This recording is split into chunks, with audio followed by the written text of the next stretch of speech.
Assalamualaikum warahmatullahi wabarakatuh. Selamat siang, salam sejahtera untuk kita semua. Perkenalkan, nama saya Romad Effendi Sipahutar MPD. Saya merupakan salah satu dosen tetap di Universitas Islam Sumatera Utara dengan INDN 0128088602. Adapun mata kuliah yang saya ampu adalah metodologi studi Islam dengan bobot 3 SKS. Dalam proses pembelajaran saya menggunakan dengan metode Deferry Interaction Assessment. Adapun capaian pembelajaran kuliah metodologi studi Islam yaitu yang pertama adalah bertakwa kepada Tuhan Yang Maha Esa, mampu menunjukkan sikap religius. Yang kedua, berperan sebagai warga negara yang baik, berbangsa dan cinta tanah air, memiliki nasionalisme dan berkontribusi dalam peningkatan mutu kehidupan bermasyarakat, berbangsa, bernegara berdasarkan Pancasila. Yang ketiga adalah bekerja sama dan memiliki kepekaan sosial dan kepedulian terhadap masyarakat dan lingkungan. Yang keempat adalah menginternalisasi nilai norma dan etika akademik. Dari hasil pembelajaran, mahasiswa diharapkan yang pertama adalah mahasiswa mampu menerapkan nilai-nilai Islam dalam proses pengkajian ilmu Islam serta menunjukkan sikap religius dalam memahami dan menganalisis sumber ajaran Islam secara metodologis. Kedua, mahasiswa memahami dasar-dasar metodologi studi Islam sebagai pondasi dalam pengembangan keilmuan manajemen pendidikan Islam, termasuk pendekatan tafsir, hadis, filsafat, sejarah, dan lainnya dalam konteks pendidikan. Yang ketiga, mahasiswa dapat menyusun kajian ilmiah mengenai topik-topik keislaman secara sistematis dengan pendekatan metodologi yang tepat serta menunjukkan keterampilan berpikir kritis dalam menganalisis isu-isu pendidikan Islam kontemporer. Yang keempat, mahasiswa mampu merancang proposal penelitian keislaman. Yang kelima, mahasiswa mampu menjelaskan ruang lingkup, tujuan, dan urgensi metodologi studi Islam dalam pengembangan ilmu keislaman. Yang keenam, mahasiswa mampu mengidentifikasi berbagai pendekatan metodologis dalam studi Islam. Yang ketujuh, mahasiswa mampu menunjukkan sikap religius dan etis dalam memahami, mengkaji sumber-sumber ajaran Islam. Yang kedelapan, mahasiswa mampu menganalisis fenomena pendidikan Islam dengan menggunakan pendekatan metodologis yang tepat. Yang kesembilan, mahasiswa mampu mengaplikasikan pemikiran yang logis, kritis, sistematis, dan inovatif dan dalam pengembangan ilmu pengetahuan dan teknologi sesuai dengan keahliannya. Yang kesepuluh, mahasiswa mampu menunjukkan kinerja mandiri, bertanggung jawab, profesional, bermutu, dan terukur. Adapun kajian materi pembelajaran mata kuliah metodologi studi Islam, yaitu yang pertama adalah pengertian metodologi studi Islam, yang kedua tujuan urgensi studi Islam dalam konteks keilmuan, yang ketiga ruang lingkup metodologi studi Islam, yang keempat pendekatan dalam tafsir, hadis, dan sejarah Islam, yang kelima perkembangan Islam di Timur Tengah dan perkembangan Islam di Indonesia, keenam studi Islam yang relevan untuk manajemen pendidikan, yang ketujuh metode filsafat Islam dan ilmu kalam dalam studi Islam, kedelapan sikap religius dan adab ilmiah saat mengkaji sumber ajaran Islam, kesembilan ujian tengah semester atau UTS, pertemuan ke-10 nilai-nilai Islam dalam menyusun analisis ilmiah, pertemuan ke-11 permasalahan pendidikan Islam dengan pendekatan metodologis tertentu, yang ke-12 adalah argumen kritis terhadap isu-isu keislaman menggunakan pendekatan studi Islam, pertemuan ke-13 isu pluralisme, yang keempat sosial humaniora dalam studi Islam, pertemuan ke-15 metodologis dalam proposal penelitian bidang manajemen pendidikan Islam, pertemuan ke-16 ujian akhir semester atau UAS. Adapun sistem pembelajaran yang saya lakukan dengan melakukan perkenalan, kemudian untuk membangun keakraban dengan dosen dengan mahasiswa. Kemudian yang kedua, saya melakukan brainstorming dengan harapan bisa menciptakan lingkungan yang kondusif, bebas, dan terbuka dalam mendorong setiap mahasiswa untuk berperan aktif. Selanjutnya, saya membahas kontrak perkuliahan yang mana ini adalah membuat kesepakatan bersama terkait proses perkuliahan berjalan. termasuk topik pembelajaran dan tugas agar dapat gambaran pelaksanaan perkuliahan selama 1 semester ke depan. Dalam diskusi, saya biasanya memotivasi mahasiswa untuk belajar lebih fokus dan lebih giat dan lebih serius. Selanjutnya, saya akan mencoba mengikuti pemahaman masing-masing mahasiswa terkait proses pembelajaran melalui tugas, kuis, dan presentasi. Itulah gambaran dari pembelajaran mata kuliah Metodologi Islam. Adapun rujukan pembelajaran sebagai bentuk strategi delivery proses penyampaian materi kepada mahasiswa dengan menggunakan berbagai strategi, yaitu dengan textbook diantaranya. Adapun buku yang saya pakai adalah Arkaun 2021 dengan judul Writing Islam Command Equation Command Answer. Yang kedua adalah buku yakni Ajra 2012 dengan judul Islam Substantif Agar Umat Tidak Salah Jalan, terbitan Mizan. Kemudian media online yang digunakan untuk mencapai topik yang menarik untuk dijadikan bahan diskusi terkait materi perkuliahan, yakni memasukkan di Siko artikel jurnal, yakni Jurnal Metodologi Islam. Biasanya di awal pertemuan dilakukan review pembelajaran yang mana fungsinya untuk mengingat kembali materi-materi pembelajaran sebelumnya dan akan dilanjutkan materi-materi yang akan datang. Strategi kedua adalah dengan case method dan collaborative learning dengan memberikan contoh kasus secara berkolaborasi terkait dengan masalah belajar serta pemberian kuis yang dapat didiskusikan agar mahasiswa lebih semangat dan semakin termotivasi dalam mempelajari materi pembelajaran. Selanjutnya, dalam perkuliahan saya juga menggunakan saluran komunikasi yang saya gunakan. Yang pertama, menggunakan grup WhatsApp. Hal ini dilakukan untuk berinteraksi langsung dengan mahasiswa dalam menjelaskan hal-hal yang terkait dalam pembelajaran atau terkait dengan kendala selama proses perkuliahan. Pelaksanaan asesmen dalam pembelajaran. Dalam proses ini bagaimana cara saya melakukan evaluasi penilaian terhadap mahasiswa. Di awal pertemuan saya menjelaskan bobot penilaian dari mata kuliah, yakni kehadiran 10%, tugas 10%, kuis 15%, ujian setengah semester atau TS 25%, dan ujian akhir semester atau UAS 40%. Selanjutnya saya akan menampilkan proses pembelajaran saya di kelas dengan mata kuliah Metodologi Islam secara tatap muka. Selamat menyaksikan. Bismillahirrahmanirrahim. Assalamualaikum warahmatullahi wabarakatuh. Waalaikumsalam warahmatullahi wabarakatuh. Ya, baik. Bagaimana kabar kalian, sehat? Baik, alhamdulillah ya. Sebelum kita mulai pembelajaran, alangkah baiknya kita berdoa. Mudah-mudahan pembelajaran kali ini di pertemuan yang kelima ini dimudahkan kita untuk paham materi yang akan kita sampaikan nanti. Boleh kita doa sama-sama? Bismillahirrahmanirrahim. Rabbil zidni ilma warzuqni fahma wa amalan shalihan. Ya, alhamdulillah sudah sama-sama kita berdoa. Kemudian Bapak sebelum beranjak ke materi, alangkah baiknya ini kita absen dulu biar nampak nanti yang rajin hadir, karena ini kehadiran sangat penting dalam perkuliahan yang Bapak bimbing hari ini. Saudari Juliana hadir? Hadir. Kemudian Putri? Hadir, Pak. Ya. Materi kita pada hari ini adalah tentang perkembangan Islam di Barat, di Timur Tengah, dan di Indonesia.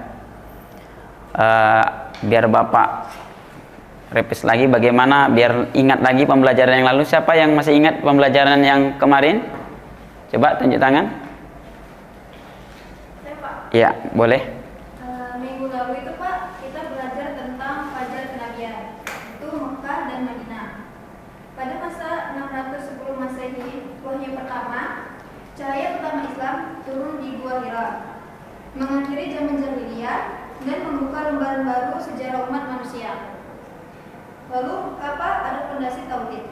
Penanaman nilai tauhid secara sembunyi-sembunyi hingga terang-terangan menjadi fondasi utama dakwah Islam awal, Pak. Lalu Pak, ada Madinah, yaitu transformasi politik. Islam berkembang menjadi kekuatan politik dengan Nabi Muhammad SAW sebagai kepala negara dan konstitusi Madinah sebagai landasan sosial yang revolusioner. Ya, baik ya, alhamdulillah ya, masih ingat, luar biasa. Coba di sini tadi kita disampaikan oleh teman kita, mungkin mewakili kita semua. Yang pertama, Bapak ingin menambahkan sedikit bagaimana Islam itu berkembang ya. Pertama kita sama-sama kita pahami, itu pertamanya yakni di Mekah ya, melalui wahyu pertama ya. Coba kira-kira ada yang hafal ayat pertamanya nih, surah apa tadi? Dari kalian ada yang hafal? Tunjuk tangan. Iqra ya. Iya. Ini hafal kalian ya. Baik. Kemudian Bapak tambahkan lagi, yakni Islam itu ketika berkembang juga di Mekah itu bagaimana Rasulullah SAW berdakwah mengembangkan Islam itu kurang lebih pondasinya tauhid. Ya, ini penting ini. Berapa lama? 13 tahun. Apa yang ditanamkan? Kalimat La ilaha illallah Muhammadur Rasulullah. Iya, itulah yang harus ditanamkan oleh Rasul, bagaimana Islam ditanamkan ketika di Mekah. Coba tunjuk tangan dulu dari Bapak yang kalian tahu bagaimana dulu Islam masuk Islam di sana, belum ada Islam. Apa yang mereka sembah? Iya, iya, hafal semua kalian ya. Baik, kemudian ini ada dua kota, yakni Mekah dan Madinah. Mekah dan Madinah ya. Baik. Di sini 13 tahun Rasulullah SAW berdakwah dan kemudian ada kota Madinah. Ketika perpindahan dari transformasi politik, artinya Rasul ketika berdakwah di Mekah itu tidak semuanya mau mengikuti dakwahnya Rasul. Maka Rasul pindah ke Madinah, disebut dengan muhajirin. Orang yang berpindah dari Mekah ke Madinah disebut muhajirin. Orang yang tinggal di Madinah disebut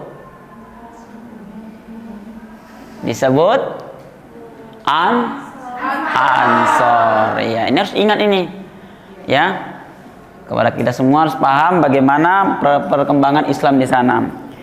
Kemudian inilah sejarah awal di Timur Tengah, yakni Islam berkembang. Kemudian apakah Islam hanya berkembang di Mekah saja? Tidak. Ini ekspansi besar dari Atlantik Asia ke tengah. Ya. Pertama dibangun setelah Rasulullah SAW membangun kota Madinah dan Mekah. Maka setelah wafat Rasulullah SAW, tongkat estafet dari kepemimpinan itu dipimpin oleh Khulafaur Rasyidin atau khalifah. Coba tunjuk tangan anak kepada sekalian yang tahu nama dari khalifah. Ya. Pertama itu ada Abu Bakar As-Siddiq, yang kedua itu ada Umar bin Khattab, yang ketiga itu ada Utsman bin Affan, yang terakhir itu ada Ali bin Abi Thalib. Iya, baik. Terima kasih, ini luar biasa pertanyaan jawaban yang masih ingat oleh kita. Ya, beri aplaus dulu untuk kawan kita yang berikan. Kemudian Bapak ingin menguatkan sama kalian bagaimana kepemimpinan dari Abu Bakar. Kalau masih ingat kita, Abu Bakar itu sahabat Rasul yang sudah tua, yang kurang lebih 2 tahun dia memimpin. Di samping dia menjadi khalifah, dia juga menjadi mertuanya Rasulullah SAW. Siapa dinikahinya? Aisyah radhiyallahu anha. Itulah kenapa kepemimpinan dari Abu Bakar ini agak menarik, karena ketika manusia di zaman ketika Rasulullah SAW hidup, ketika pulang Isra wal Mi'raj itu orang yang pertama meyakini, membenarkan maka dia diberikan gelar apa namanya? Siapa yang tahu? Abu Bakar As-Siddiq. As-Siddiq. Ya, diberikan gelar As-Siddiq. Apa itu As-Siddiq artinya? Benar. Iya, benar. Karena di zaman itu orang percaya. Karena perjalanan spektakuler yang begitu tak mungkin masuk akal. Rasulullah SAW, yakni ketika dari Mekah baru ke dari Mekah, Masjidil Haram, baru ke masjid mana? Di Palestina namanya masjid apa? Al-Aqsa, baru ke Sidratul Muntaha. Ini diabadikan oleh Allah Subhanahu wa taala dalam Al-Qur'an surah Al-Isra ayat 1. Itu yang sering kita dengar ketika datang ke masjid kita masing-masing, yaitu acara Maulid Isra wal Mi'raj. Ini berarti nggak connect ini. Ya, masih ingat kalian ya? Ini kalau Bapak arah ke sana nggak nyambung ini ya. Bapak arah ke sini nih. Ya, baik, luar biasa, masih ingat ya. Jadi itu satu peristiwa, yakni Isra wal Mi'raj Nabi Muhammad SAW. Baik. Kemudian lanjut dari kepemimpinan Rasulullah SAW berkembang lagi dinasti Umayyah. Nah, ini agak berat ini. Ini ulang kaji lagi nih. Dinasti Umayyah ini kurang lebih 1 abad. 90 tahun. 1 abad itu 100 tahun. Tapi di sini ada 14 pemimpin ya. 14 pemimpin yang dipimpin oleh khalifah atau raja ya, atau pemimpin yang disebut dengan khilafah. Itu kurang lebih 14 ya. 14 khilafah atau pemimpin di masa dinasti Umayyah. Kemudian dinasti berikutnya adalah dinasti Abbasiyah. Nah, ini dinasti Abbasiyah ini adalah dalam satu peradaban Islam disebut dengan zaman keemasan. Kenapa, Pak? Karena di sini di masa Abbasiyah ini kurang lebih 5 abad. Kurang lebih 5 abad. Berarti kurang lebih berapa kalau 5 abad kali 5 kali 100 dari 500 tahun. Dari tahun 750 sampai 1258 Masehi. Ini sangat lama ya. Ya, sangat lama. Apa, Pak, yang bisa kita ambil dari dinasti Abbasiyah ini? Ada satu peradaban perkembangan Islam yang tidak bisa dilupakan. Apa itu? Mulai di situ lembaga-lembaga pendidikan mulai timbul, mulai dikembangkan. Bahkan di masa dinasti Abbasiyah ini ada namanya satu madrasah yang kurikulumnya itu selevel dengan universitas. Namanya Madrasah Nizamiyah. Madrasah Nizamiyah. Yang mana dilahirkan di situ salah satu siswanya, satu alumninya, salah satunya di situ banyak para ulama-ulama yang terkenal. Ya, ada Imam Ghazali dan sebagainya. Masih banyak ulama-ulama yang lahir di situ. Kemudian kalau Bapak di sini berkembang Islam di sini, coraknya juga boarding school. Artinya ada pesantren. Kok sekarang pesantren. Nanti bisa kita lihat bagaimana perkembangan Islam di Indonesia. Baru puncak wilayahnya itu mana aja, Pak? Ini tadi ya. Dari Andalusia di ujung barat Eropa. Kemudian inilah titik terakhir ya. Inilah zaman keemasan tadi saya bilang ya, zaman keemasan Islam sebagai obat ilmu pengetahuan. Ilmuwan besar seperti Ibnu Sina ya banyak ini ya. Apa itu Ibnu Sina? Salah satu disebut dengan ilmuwan kedokterannya yang sangat hari ini masih kita masih ingat oleh kita ya. Jadi banyak ilmuwan-ilmuwan di zaman dinasti Abbasiyah. Kemudian kebangkitan Barat mulai juga ya, di situ nanti mulai timbul ya. Mulai dilirik oleh orang-orang Barat. Kemudian ini titik balik ya. Mulailah orang-orang Eropa, mulai mereka itu mulai iri ya, mulai melihat maka mereka disebut dengan penjajahan dan runtuhnya Turki Utsmaniyah. Nah, ini terakhir dalam satu dinasti yang hari ini yang terakhir sampai sekarang Islam mulai terpuruk ya, mulai terpuruk, dan ini terakhir, yaitu Perang Dunia ke-1, mulai kolonialisme Eropa, dampak global, dan runtuhnya Utsmani ini nampak gitu ya. Kemudian dampak yang mendalam oleh keruntuhan Khulafaul Utsmaniyah adalah di abad pada tahun 1922, bukan sekedar akhir sebagai dinasti, ia mendanai perubahan fundamental dalam identitas politik dan arah peradaban global yang berlanjutan. Nah, ini. Kemudian ini Bapak mau nanya dulu, bagaimana? Siapa yang tahu dari anak Bapak yang hari ini yang hadir, dari mahasiswa atau mahasiswi yang bisa menjawab, bagaimana Islam masuk ke Indonesia ini? Apakah dengan penjajahan? Bagaimana jalurnya? Iya, siap ya, dengan jalur perdagangan. Ada lagi yang bisa nambahi? Ada yang bisa nambahkan? Ya, tunjuk tangan. Ya, boleh, Bagas. Coba ditambahkan tadi dari Rahayu. Ya, jalur perdagangan. Ada tambahan lagi? Iya. Iya, baik.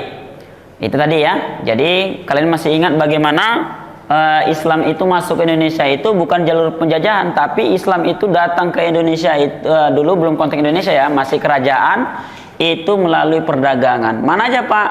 Perdagangan dari Guzarat ya, baru dari Persia dan Arab.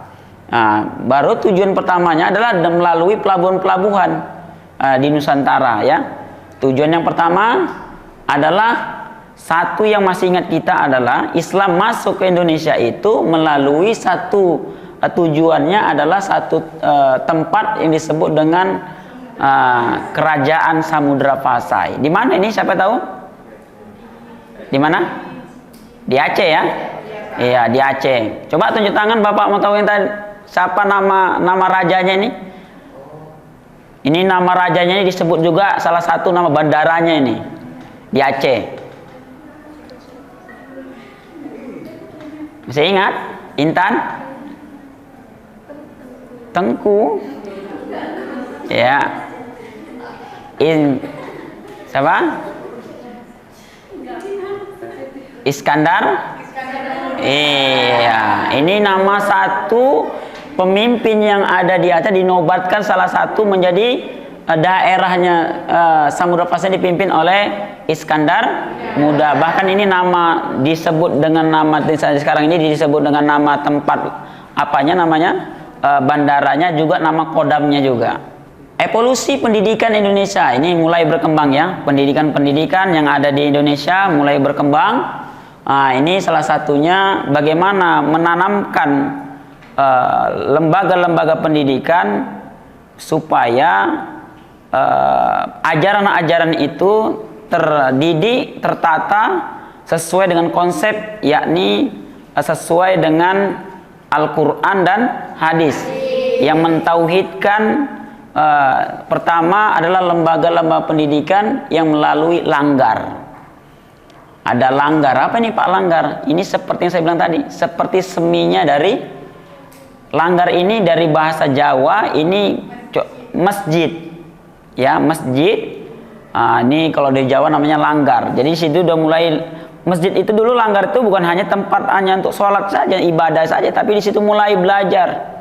Ya belajar ya, salah satunya belajar dengan ilmu-ilmu keagamaan, bab toharoh, fikih, tentang muamalah ya, bab ya semua dikembangkan di situ. Jadi dulu tempat masjid itu salah satu tempat untuk tempat belajar ya. Kemudian makin maju, Islam semakin maju di Indonesia, maka pesantren tradisional ya. Masih ingat kalian pesantren tradisional? Kalau sekarang yang masih mengamalkan pesantren tradisional, coba tunjuk tangan, anak Bapak masih ingat?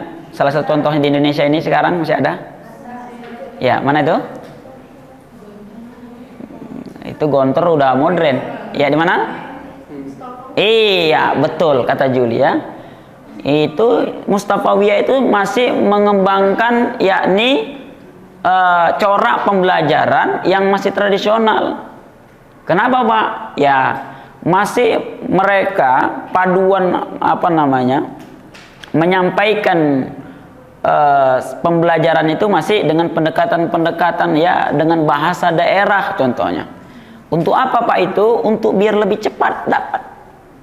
Ya, dulu gitu juga di Jawa juga ada pesantren-pesantren yang bercorak juga. Kalau di Mustapawiyah mungkin bahasa Mandailing. Ya, semalam saya sudah lihat di sana bahwasannya masih di sana manggilkan guru itu bukan ustadz, tapi ayah. Panggilan untuk guru itu adalah ayah. Jadi kalau ustazahnya dipanggil apa? Gimana? Ustazah.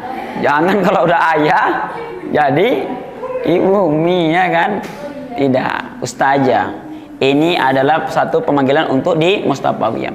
Makin berkembang Islam, maka ada modernisasi pendidikan mulai agak meningkat, yakni transisi menuju sistem kelas terstruktur di sekolah dan universitas Islam modern seperti YIN dan UIN.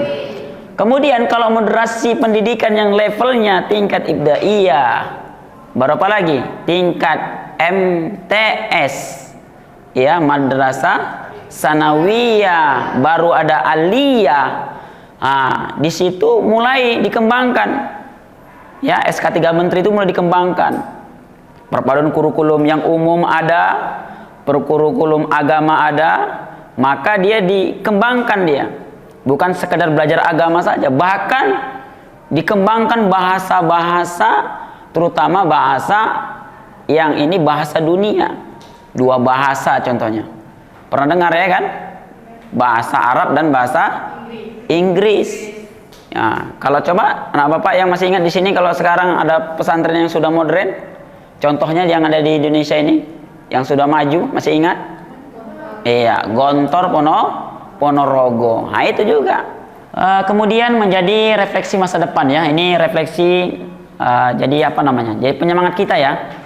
Ya, bagi kita jadi seorang sarjana muslim ya, artinya kita orang Islam yang hari ini kita belajar tentang metodologi studi Islam atau kuliah hari ini kita ampuh. Ini adalah Islam yang luas dan beragam ya, terutama dari transisi klasik pesantren hingga inovasi digital. Ya, baik anak bapak semuanya, karena sudah di ujung perkuliahan, materi sudah saya sampaikan. Kira-kira yang hadir pada hari ini, apakah ada yang ingin bertanya? Iya, terima kasih. Menurut saya sudah paham tugas kelompok ini ya. Ini mini riset. Coba kalian riset satu daerah yang itu boleh saja tadi desa atau dusun, keragaman yang ada di daerah itu, yaitu keragaman agama atau suku. Bagaimana dakwanya ya? Apakah sering berantem atau apa? Kita buat mini risetnya dalam bentuk makalah, nanti baru nanti dibuat ketua kelompoknya, buat anggotanya, kirim juga ke email saya. Mungkin itu saja untuk tugas kita pada perkuliahan hari ini. Terima kasih atas perhatiannya. Mudah-mudahan kita semuanya diberikan oleh Allah ilmu dan pemahaman kita dan kekuatan kepada kita, supaya menjadi paham bagaimana perkembangan Islam yang ada di dunia ini. Baik, terima kasih. Saya tutup billahi fisabilil haq. Assalamualaikum warahmatullahi wabarakatuh. Waalaikumsalam warahmatullahi wabarakatuh. Demikianlah video pembelajaran ini saya mempersembahkan dalam unjuk karya PDD UKTPT dalam memenuhi sertifikasi dosen tahun 2026. Semoga bermanfaat untuk mahasiswa dan umumnya masyarakat. Wassalamualaikum warahmatullahi wabarakatuh.